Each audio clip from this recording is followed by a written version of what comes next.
Hello! Wow, ganito palang effect niyan pag may bombilya. Bonggang-bongga.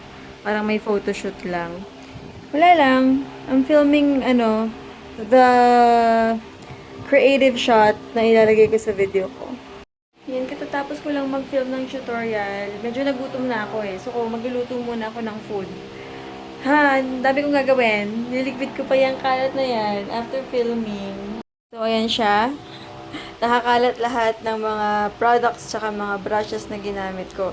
Tapos bumagsak na muna yung tripod ko kasi kinuha ko yung SD card ng camera. So, this is what I used to film. Samsung NX500. Yung nagluluto na ako at ang ulam ko for today ay walang kamatayang Hereford corned beef. I know it's bad, it's full of preservatives, pero it's the fastest I can cook right now. So, ayan. Ganda pala talaga ng makeup ko, no? Ooh, it's nice. So, yan guys, electric lang yung stove ko kasi I don't cook everyday naman eh. Tsaka parang natatakot ako kapag yung sinisinitas may gas. So, ito. It does the job naman. Nakakapagluto pa ako ng sinigang, beef steak, adobo. So, I guess na okay naman siya. Ang gasang ko lang. Nakapagsaing na ako kanina, so ito na lang yung hinihintay ko. Ginawa ko, nagsaing ako, tapos nag-film ako para after ko mag-film, tapos na yung sinaing ko, diba? Naku, ito pala yung pahirapan portion.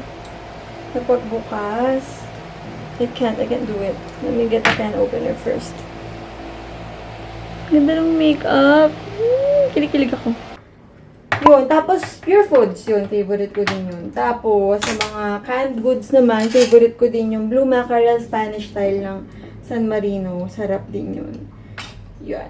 Yan, bukas na siya. So, buksan ko na ulit yan. Tuluto lang, mga friends. Pag independent ka, kailangan marunong kang magluto kasi magugutom ka. Kahit mga prito-prito lang, pwede na.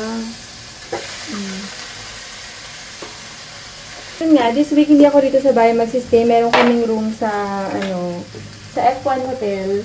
Yan, part of my job as a travel agent. Yun, meron kami i-assist na group na magsistay sa F1 Hotel. So, yun, we need to stay there as well. So, parang perk na rin siya if you're a travel agent, di ba? Mas gusto ko talaga sa, corned beef yung yung medyo tostado. Bubuksan ko muna yung pinto para hindi makaway ang bahay. Yan. Habang hinihintay natin na matusta yung ating corned beef. Tingnan ko nga. Ito naman sobrang matustang itay. Hindi pa, malambot pa siya. Ayoko kasi yung ganyang texture ng corned beef. Parang yung medyo, malambot na parang Reno ba yung liver spread? Ayoko nang gano'n. Gusto ko yung medyo crunchy siya sa kanin. So, yan. Ito yung rice ko. Red rice. Minsan black rice, minsan brown rice. So, combination of those three. Malakas kasi ako mag-rice. So, yun. Since malakas ako mag-rice, nag-decide ako na tawag dito. Bumili na lang ako ng mas healthy kind of rice. Para at least hindi naman masyadong nakaka-guilty. Minsan kasi nakaka-4 na rice ako, swear. Walang biro, 4 na rice nakakain ko. Lalo na kapag ang ulam mga isda. Favorite ko talaga yon.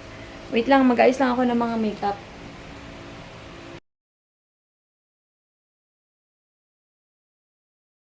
Malapit na siya matusta. Tapos na rin ako maligpit ng makeup. So, diba? At least may nagagawa ako habang naghihintay. Hindi yung nakatanga lang ako habang hinihintay siyang matusta. Lagyan ko ng suka. Tapos, itong more. And yun ang tawsawan ko ng corned beef na tostado. Try nyo, masarap. Marami na ako nahawaan ito eh. Red rice guys. I will recommend this rice. Sobrang sarap talaga. Good. Excited na ako kumain. Tagal-tagal na ako din nakakapag-Hereford corned beef kasi ang stock ko dito sa bahay yung pang wala ko nitong Hereford. Nakuha ko lang to sa bahay namin kahapon. Father's Day na pumunta ako doon. Harap. Ang baho ko talaga guys. Grabe. Parang kulang sa akin kung serving ng rice na kinuha ko. Siguro kaya nag-comment yung isang subscriber ko na mag-diet pa more daw ako. Katabaan siguro siya sa akin. Pero okay lang naman yun. Kanya-kanyang preference yan. Ako kasi mas prefer ko yung gantong katawan sa age ko, 33 na ako. So, mas okay yung medyo may laman, mas healthy tignan, di ba? Tsaka ayoko rin naman ng sobrang payat, guys. Gusto. Kahap kumain na. Okay, I just finished eating, so now I'm going to convert some of my clips. Yun yung problema ko sa Samsung NX500. Parang hindi compatible yung clip ko sa Final Cut Pro. It takes a lot of time to convert clips, kaya natatagalan ako mag-upload. Yun yung totoo dun. Here I'm converting right now. So this is the first step of converting for me. So yan, in a bit I'm going to start setting up for filming because the conversion will be like an hour or two. So I don't want to waste I don't want to waste a lot of time just sitting around because tomorrow is going to be a busy day for me until Friday. So I just want to do as much as I can. So gusto ko lang pakita sa inyo guys setup ko kapag mag-film ako. Tapos ito yung gusto kong background, yung telephone booth and my fairy lights window. So ganyan, ito yung ilaw ko, yung vanity mirror ko na 6 bulbs. Tapos yung tripod, tas doon nakatapat. Tas nakaupo lang ako dyan sa harap. Inuurong ko yung sofa, ganun. So yan, wala ako kasing magagandang studio setup talaga like the others. Pero 'di ba, pwede na yan. For now, na nagsa-start pa lang. So yan. Hi guys, I'm so sleepy. I just removed my eyelashes because I just finished filming and then now I'm going to edit the videos that I have. I have so many footages to edit now. I have 2 vlogs to edit and 2 tutorials. I mean, 1 tutorial and 1 travel essentials video to edit. So, yeah. This is what I do to edit. I sit down like this in my living room, you know, and there. So I'm just gonna edit right now and then I'm gonna see you guys later. Hi guys, it's 1:10 a.m. and I'm still editing my tutorial. I'm a little bit sleepy and I still need to empake for my F1 hotel trip tomorrow. But I think I'm just gonna sleep right now and just empake tomorrow. So, ayun. Sobrang wasted na ng itsura ko. Ayan, so patulog pa lang ako. It's 4 a.m. Katatapos ko lang mag-upload ng latest YouTube video. So, I'm going to sleep now because tomorrow it's a work day for me. Good night, everyone. Ayan, I'm getting ready na to go to F1 Hotel. Actually, I'm in a rush kasi yung driver nandyan na raw sa baba at na-miscalculate ko yung oras ko. So, I'm gonna see you guys later. Mamaya na ulit ako magva-vlog. So, yan ako. Just kaka-upload ko ng video. Nakalimutan ko na yung oras. Ayan, paalis na ako ng bahay. Just ko, bis ata ako 3 minutes lang. Ayan, tinatanggal ko lang yung mga saksak kasi medyo 2 days akong wala dito sa bahay at magsistay sa F1 Hotel. So, yan. Labas na ako. Ano pa bang nakalimutan ko? Microwave. Okay. Okay. Responsibilities of being independent. Traffic, kuya. Ha? Oh my God. Saan tayo dadaan, kuya? EDSA? Oh my God. So, yan. Papunta na kami F1. Ayan si Jerry. At sa EDSA kami dadaan. Super traffic. So, matutulog muna kami.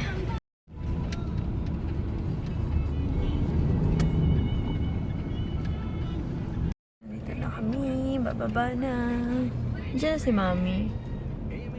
Sunduin daw niya ako eh. Alang kuya, bababa daw itong ano. Pwede ba tayo ano dito? Hinto. Okay. Magpapark ka muna kuya. Thank you. Thank ko lang yung mami ko. Sa kanya yung key. Ayun na, akit na kami sa room. Wala palang lobby to na ano. Meron sa ano, 5th floor. Doon ang check, ang ano, doon ang counter. Okay. May mga bahay din pala. 17? 17. Oh, okay. Nauna na si kuya. Wala ko pa. Ito na ako sa room. Wala ba akong kaayos-ayos? Mag-makeup pa lang ako. Para sa work later. So, yan. Yung room. Okay man siya. Maganda. Si Mami. Bihis na bihis. Ito yung bathroom nila. Malaki siya. Okay na din. Magkano yung mga ganitong room Pag inano mo siya, kapag nag-rent ka, magkano? Mami. Mga sa 5K. Ano no, 5'8", ano nila, gawa nila eh. 5'8", oo nga. Saan pa ba din Ang room namin for 4 nights. Oo.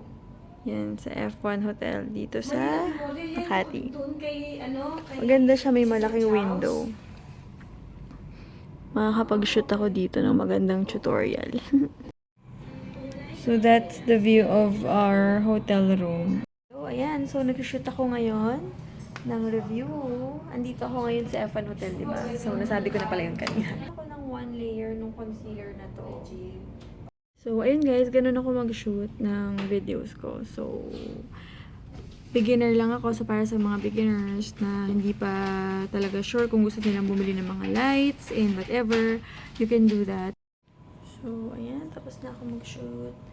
Dala ko yung laptop ko para makapag-edit. My new babies. Yay! So, I'm just playing around with my new phone. Parang gusto kong palitan yung mga icons niya. So, I'm looking for an app na mapapalitan ko yung icons niya. So, I downloaded Coco pa. Maya-maya kakain na kami ng ate ko sa labas. Kasi gutom na ako. Lagi naman akong gutom. Bawat oras gutom ako. Ayan, lalabas kami ngayon ng ate ko. Kain kami.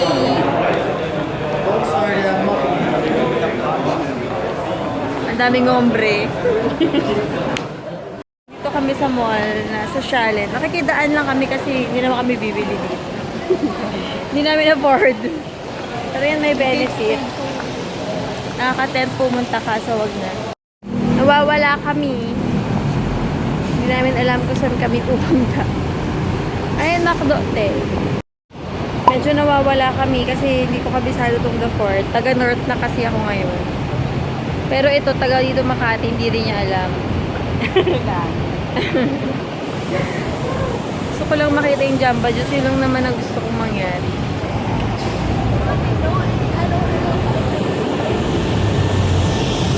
Okay. Sarap naman dito, lakad-lakad, tawid-tawid. Parang New York. Nakita namin yung St. Luke, so sabi ko, ate, parang wala tayo sa The Fort. Ay, layo pa yung lalakarin natin, te. Diba, magka-coffee bean na lang ako, imbes na Jamba Juice. Naka-decide na kami kung saan kami kakain. Sa favorite kong Wingstop. Wingstop!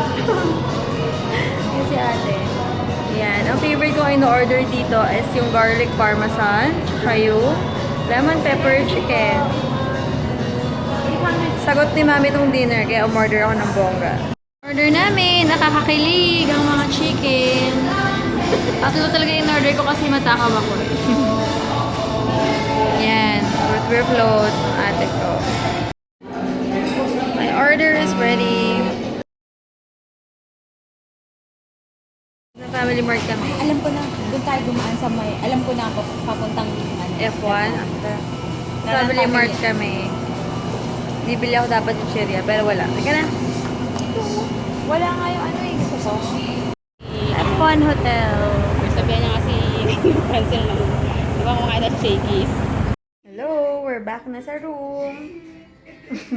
Vlog, Babanding lang kami ng aking ati. Maya-maya, mag-i-edit na me. So, kwentuhan lang kami about life. Umiyak ako noon. Oo. Unang day ko na independent ako, umiyak ako. Naalala ko yon. Pumunta sila mami sa apartment ko, tapos tinignan nila yung itsura, tapos nag-dinner kami. Tapos, si Jules, no, nasa bahay siya, tinulungan niya ako magkabit ng mga aircon, mga blinds, ganyan. Tapos, sumama na siya pa uwi na teacher nila mami sa dorm. Tapos, pagpasok ko sa apartment ko, mag-isa na lang ako. First time ko naging mag-isa kasi, after natin mag-move out, hindi muna ako tumira sa bahay kasi wala pang aircon. Pagpasok ko sa room, mag-isa lang ako, magulugol talaga ako. Yak talaga ako. Tinext ko kaya ni kayo ni Francel noon, naalala mo pa ba yun? Sabi ko, te, iyak ako ng iyak ngayon. Parang na-feel ko na, shit, mag-isa talaga ako. Ganun. Magastos lang, pero hindi na rin. Diba? Sino ba sa inyo yung mga followers ko ang independent living din like me?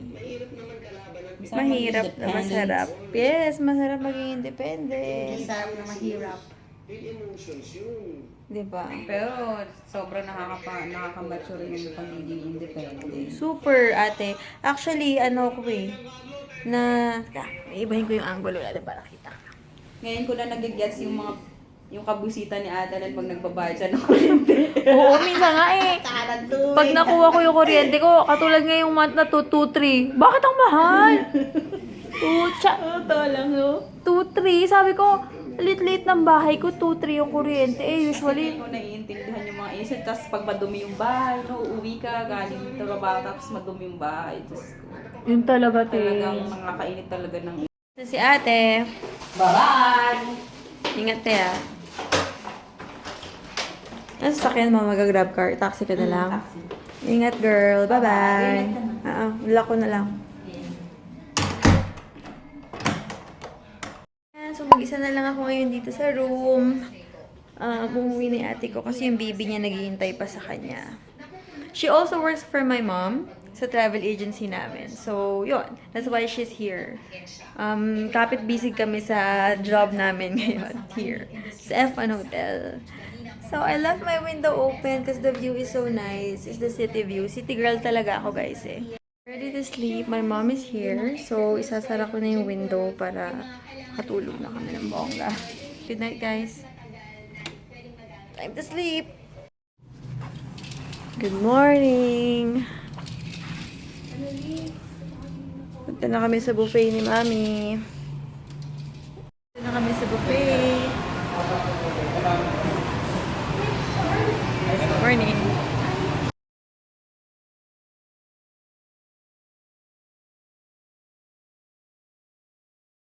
Their waffle is good. Love it so much. So, this is their pool area. I might tambay here later. So, we're back na sa room. So, my plan for the whole day is just to go to the pool and then swim. Ito yung favorite part ko, guys, kapag magsistay sa hotel, yung kama. Ito talaga yung isa sa nilook forward ko. Kasi, wala, ang lambot nung unan, tapos yung comforter, talagang sarap matulog. So, I think magnanap muna ako kahit mga 30 minutes. Kakaligo ko lang ngayon. Ang plano ko talaga kanina, mag-swimming ako. Kaya lang, sabi ko, i-drip lang ako 15 minutes. Tapos, bababa na ako. Kaso, hindi ko na nagawa. Yung 15 minutes ko, naging close to 1 hour na. Lagi ako nakikinig ng music tuwing nag-aayos ako. Kasi parang, parang mas na, ako, ginaganahan akong mag-ano.